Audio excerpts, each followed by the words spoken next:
Hi, I'm Naomi Grace. I play Allison Chambers in Founders Day, and you're watching Pop Culture with Pat.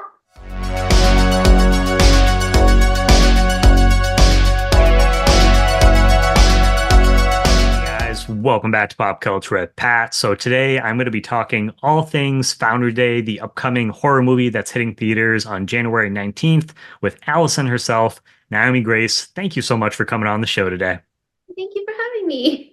You're very welcome. I'm so excited to talk to you about this film. It's we're in it and we'll kind of I have a question that's kind of based around that, but it's cool that the slasher genre has kind of seen like a resurgence over the past like couple years, and now it seems like we're getting, a bunch of these movies, and it's like one of my favorite subgenres. So yeah, thank you again, Naomi, for taking time just to, come on here and talk about the film.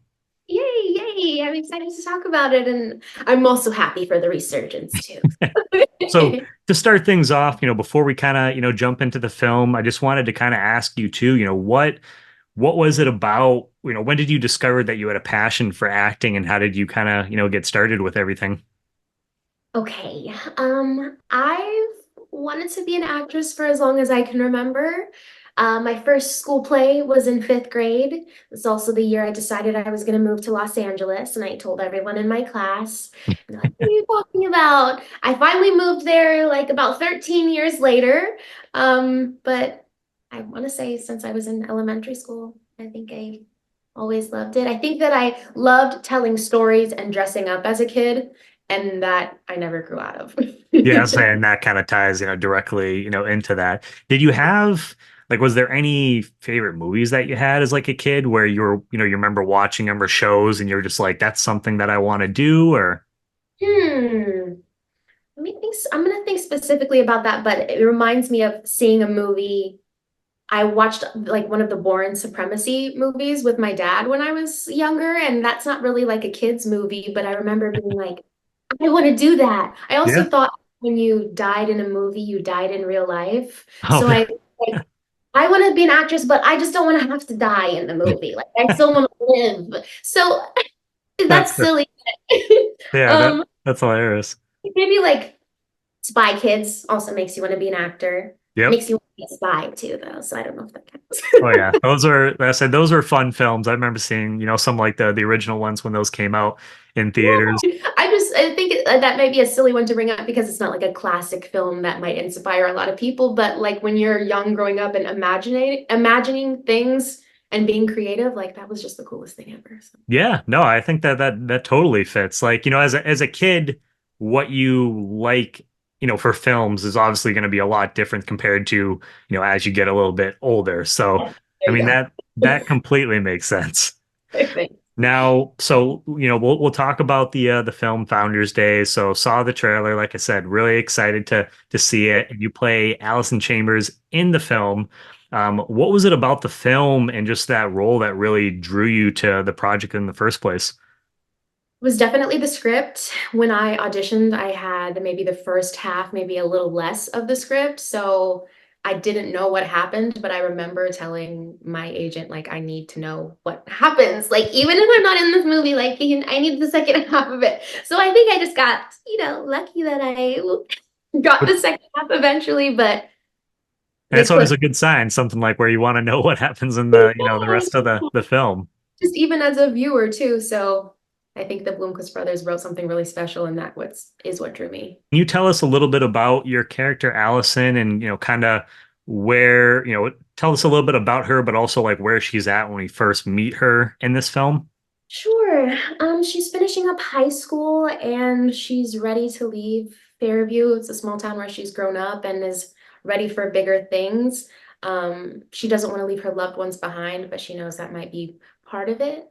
So that's the beginning of the film is just ready to leave. And then there's a lot of things that bring her back, so she can't leave. Yeah, say, and then I'm sure then we have, chaos kind of ensues from there. So Exactly. where did you look for inspiration, as far as prepping for this role? Like, did you watch any other horror films? Did you study any of the other kind of like final girl characters, like the Laurie Strodes, from Halloween, Sydney's from Scream, or anything like that? So I have to confess that I am new to the horror genre since filming this film, and I've watched a lot since. Okay. As far as pulling inspiration, I think Eric and Carson Bloomquist, who are our writer-director duo, they gave me the inspiration and helped me ground this character and know where she was coming from since I didn't pull from another. And since, like I said, I was new to to Yeah, horror. that was going to be something I was going to ask you too. Like, what was kind of your background or your relationship with the horror genre coming into this? So you were kind of coming into this fresh, like hadn't really Much watched a lot of horror films or anything. so. So, I mean, I had watched a few, like I think The Purge, those are horror films and they're very mainstream. So I've watched like those films. A horror film that I really, really love is maybe not so much a slasher is The Black Phone that Yep. came before this film. So it's not like I haven't seen any, but now I'm a horror girly and I will go to the theater and like get the popcorn and watch it. Awesome. I've been Well, converted. that's great. And yeah, I've talked to Madeline McGraw, who was in the Black Phone. I've had her, on the channel. So I'm excited they're getting a part two for that. And be I hope interesting to see where they're gonna go because obviously if you've seen the film, it's like where do they go from there since something that happens in the film. So I don't know if so. maybe it'll be like a prequel or something like that, but But that story and that whole world is very interesting. I'm sure the I can't wait to see. for sure. But that's awesome though. So it's almost more interesting, like coming in with not having any background in the genre and then doing a movie like this. I imagine you must have had a ton of fun because I've always heard like working on these films, it's just a lot of fun. It's fun and surprises, lots of surprises. Oh yeah, for sure. It's like going into it, it's like you don't really, unless maybe you talk to, fellow actors that might have done some of these films. It's like what do I Yeah, really kind of expect with, with a film like this? So, you don't really know what you're getting into, even if you do talk to people, every film is different. yep. So, but it was Ex- great. Exactly. And so, filming a movie like this where you're being stalked by a mass killer, were there ever any times that you were actually kind of like scared or creeped out? I mean, seeing like the mask that this killer has, it's pretty creepy, watching it in the trailer. So I don't know, was there ever any moments where you're like, you kind of had to remind yourself that you're filming, a movie? The first time that I saw the mask is what comes to mind, definitely for that. And it wasn't anybody wearing it. It was like we were shooting in a movie theater and it was in a box in the corner with the wig, and I was just alone in the room with it. And that was the first time I had seen it. So that was the creepiest moment. But then, you hold it and you try it on, it's fine. Yeah, yeah, you get used to it after that. But no, I mean, that makes sense. Yeah, definitely seeing it for the first time. It's a really, it's a cool design. It's, at some point, it's like where there's been so many slashers, it's like, man, coming up with like different designs for all these, different characters, it has to be Unique. pretty tough. Yeah, coming up with a new one in this day and age. I think they did a good job. Yep, I know, I agree for sure. Now, you talked a little bit about the script. Were you guys kept in the dark of the identity of who the killer was? Like, did they not tell you until kind of like later on in the filming, or was that something that obviously, no spoilers, you're not going to reveal who it is, but or is that something that you knew when you had the script like early on? I personally knew before we started shooting, but I knew that on set there was some people who didn't know. Oh, okay. Yep. So, it was like, oh, which version of the script did you get before you're talking to people? And then eventually it's like, okay, we all get it, like we're shooting it now. But I was privy to the information. Oh, okay, so that's cool. Yeah, because it's one of those things like, you've heard with well, I don't know if you've heard this, but like with some of the like Scream movies, like one of the big things with those films, it's always kind of the who done it, like who's behind the mask. And so a lot of times they'll hand out, fake scripts or they'll do well, kind of the same thing, but like scripts that like each character basically has a chance at like being the killer or something like that. So that way it doesn't get leaked out. So I was wondering if they did something kind of along those lines for you guys, but you said you knew from the get-go. But I know there was another friend of mine on set who was an actor in the film, and I was talking to about it, and he was like, "I haven't finished it," and I was like, "What?" So then you're in the movie, Yeah, like. come on, you gotta. Well, I could see in a way like I guess like if you didn't know, maybe kind of wanting to keep that surprise for you because maybe that could kind of help with your performance in the film. But some people it doesn't bother them at all. So Yeah, I was wild for me in the best way. See, like for me, I'm like when it comes to spoilers, I'm usually like there's some cases where I don't mind, but usually for the most part, I'm like I'll find out like once, once I'm watching the movie or whatever. I don't like to be spoiled up front. No way, no way, no. So we were talking about just that. I love that the subgenre, the slasher, has kind of seen like a resurgence, with different films like Thanksgiving, It's a Wonderful Knife, the Scream movies, now Founders Day. What makes a good slasher movie in your opinion? And I'm interested to hear your thoughts, especially where you're kind of newer to the genre. And why do you think fans are just so hungry for these films again now? What makes a good slasher, I first want to say, is the visuals of the killer. We talked about the mask. I think you have to have a killer look for the killer, an awesome look for the killer. I think it's always fun when like people can dress up as that person too, something that's very distinct that you can see from a mile away. So that's one thing. And then I also think that part of it is a lot of the music too, which Yep, is maybe you don't think about as you're watching it, but that really helps with the tone of the scene or suspense.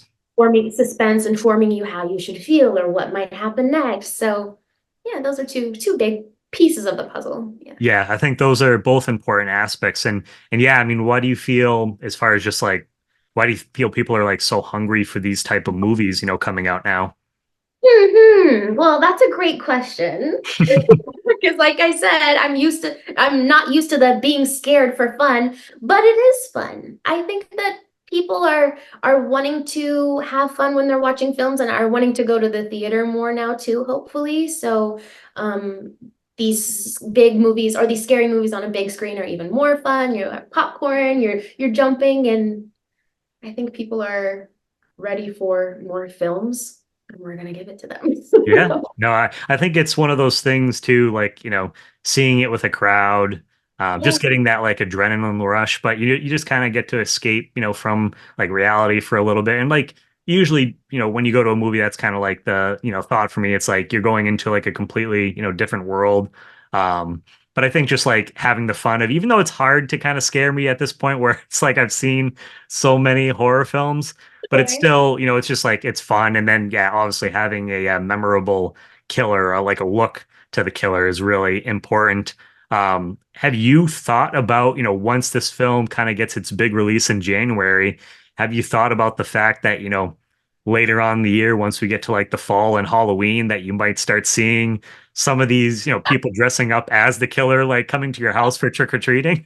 I've thought about it. I've thought about it, and of course, I think it's something that I want to see, but it will be surreal if it happens. I don't know. I've only seen the founder in this one setting, which is on set, so to see him outside of that would be strange. Yeah, yeah. As I say, I would imagine like if you had someone come up to your house or whatever, and obviously you don't know what you're gonna see. You open up the door and then someone's there in that outfit. You'd probably be taken aback for a second. Very much so. So we'll see if it happens. I'm like, cross my fingers. I would love for that to Yeah, happen. no, I think I mean, like I said, he has a really like distinct design. So, and I can't wait to see the film. And I was like listening to an interview, with the writer and director, the Bloomquist brothers, and it sounds like this has been a project that's been in the works for a while for them, as far as getting it made and getting it to the big screen. So it's definitely sounds like it's like a passion project for them. So and I imagine working with them, you could probably get a sense of that. So what was it just like, working with them on this film, for you?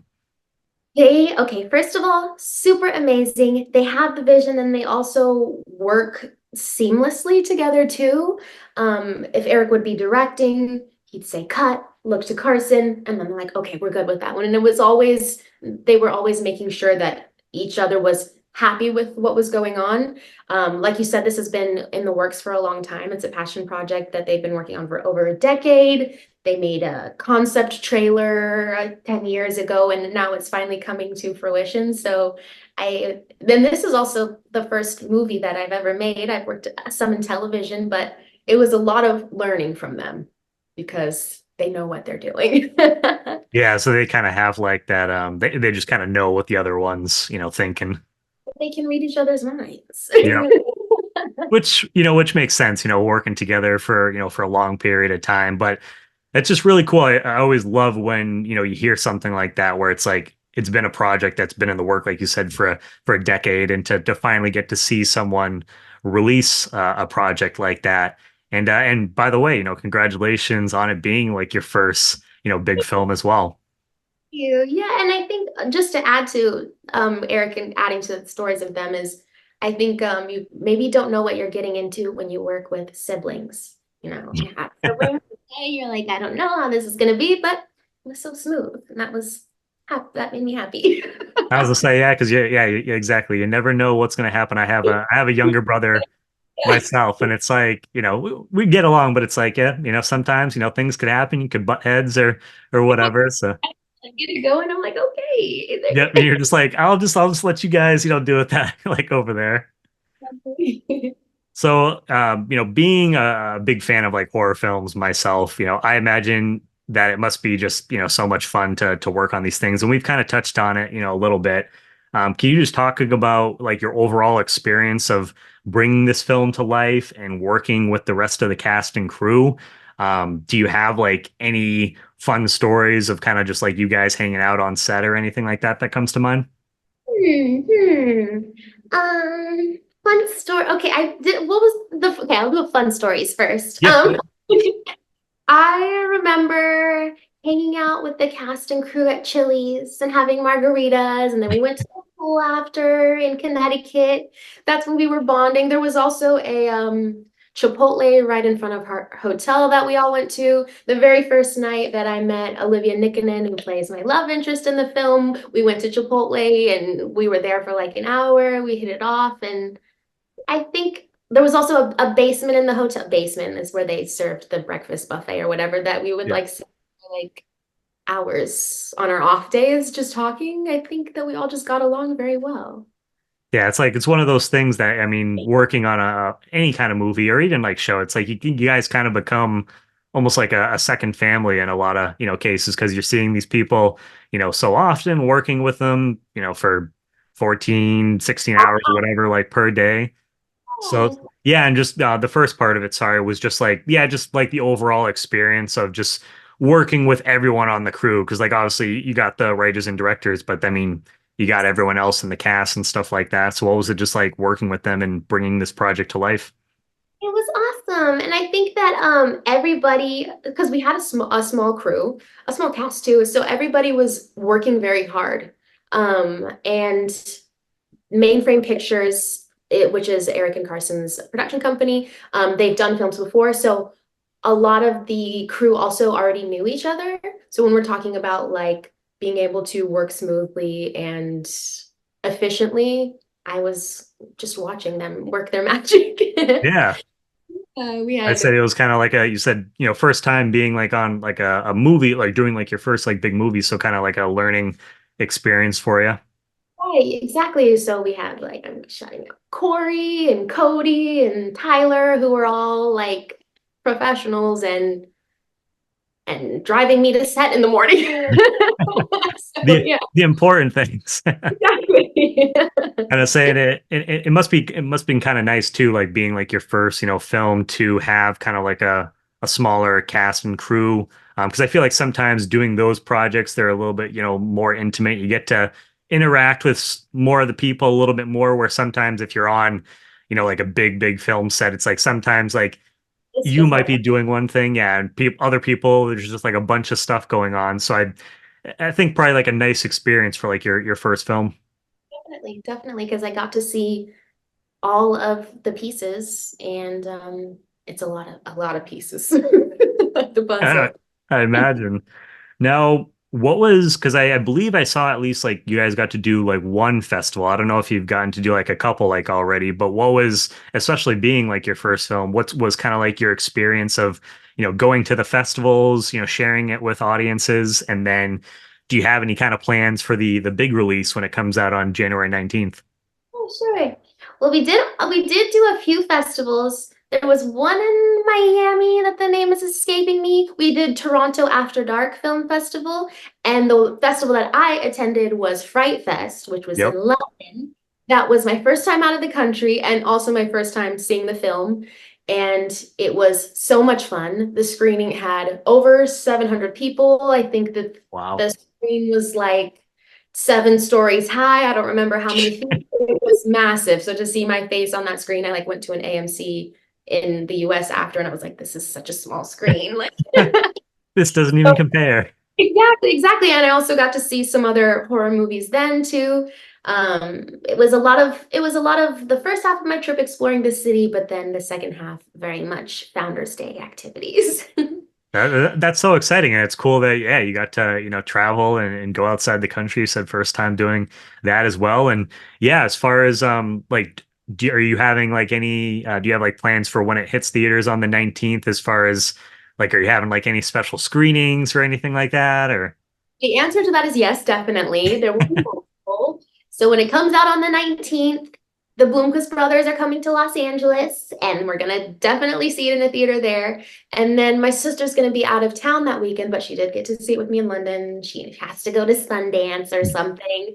So we're gonna do weekend two also. So there's gonna be a lot of different parties happening, but all in the oh, theater because we need butts in the seats. yes, yeah, for sure. It's like I'm definitely a person that's all for the theatrical experience. I just think it's just a completely different experience compared to watching it at home. Like, I mean, like I definitely watch my fair share of streaming stuff, but I love going to the theater.